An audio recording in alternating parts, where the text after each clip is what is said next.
যে কোনো কর্মজীবী ভাই ও বোনদের জীবনটা কিন্তু অনেক কঠিন, অনেক কষ্টের। কখনো চিন্তা করে দেখছেন কি? যে কোনো কর্মজীবী ছেলে হোক বা মেয়ে হোক, তাদের জীবনটা অনেক কষ্টের, যেটা বাইরে থেকে কেউ দেখতে পায় না। ছেলেরা দেখে মেয়েদেরকে, ইস! কত সুন্দর ফিটফাট করে যাচ্ছে আসতেছে। আর মেয়েরা দেখে ছেলেদেরকে কত সুন্দর ফিটফাট করে যাচ্ছে আসতেছে, কোট প্যান্ট পরতেছে, হ্যাঁ? টাই পরতেছে, কত মানে স্মার্ট। না, এই স্মার্টের আড়ালে ২ জনের জীবনেরই পিছনে অনেক কষ্ট। এই কষ্ট হয়তো স্বাভাবিকভাবে কেউ ফিল করে না, কিন্তু ফিউচারে কষ্টটা আরও ক্লিয়ার হয়ে যাবে। যেমন একটা ছেলে বা একটা মেয়ে যখন কর্মজীবনে প্রবেশ করে, কর্মক্ষেত্রে প্রবেশের পরে বিভিন্ন কারণে প্রতিষ্ঠানের মানে নিকটত্বের কারণে বাড়ি ছাড়তে হয়।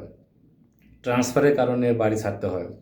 এখন এই চাকরির সুবাদে চাকরি মানে অফিস স্পেস হোক বা কারখানার স্পেস হোক, ওই কাছাকাছি থাকতে গিয়ে বাড়ি ছাড়তে হয়। আর বাড়ি ছাড়তে গিয়ে দেখা যায় যে নিজের একটা কল্পনা চলে আসে যে সামনে হয়তো একটা বাড়ি করবে বা নিজের মতো করে একটা কিছু আবাসস্থল তৈরি করবে।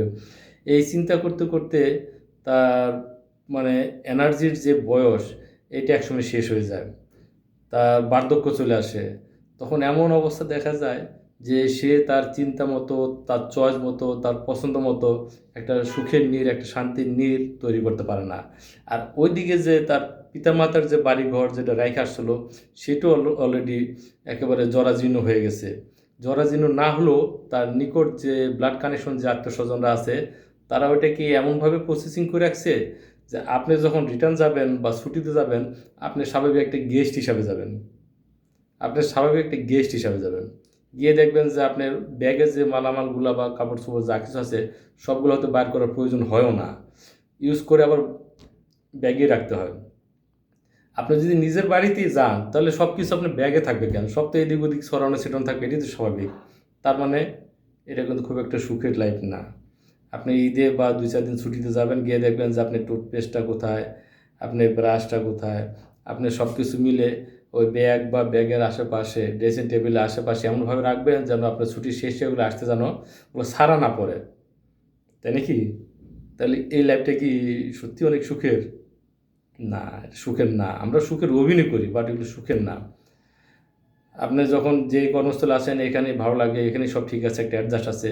কিন্তু পরক্ষণে যখন আপনি শেষের দিকে ভালো কিছু চিন্তা করবেন, বাড়ি করার বা জায়গা কিছু কিনে বাড়ি করবেন, একটা ভালো ঠিকানা তৈরি করবেন, সবার ক্ষেত্রে এটা সম্ভব হয় না।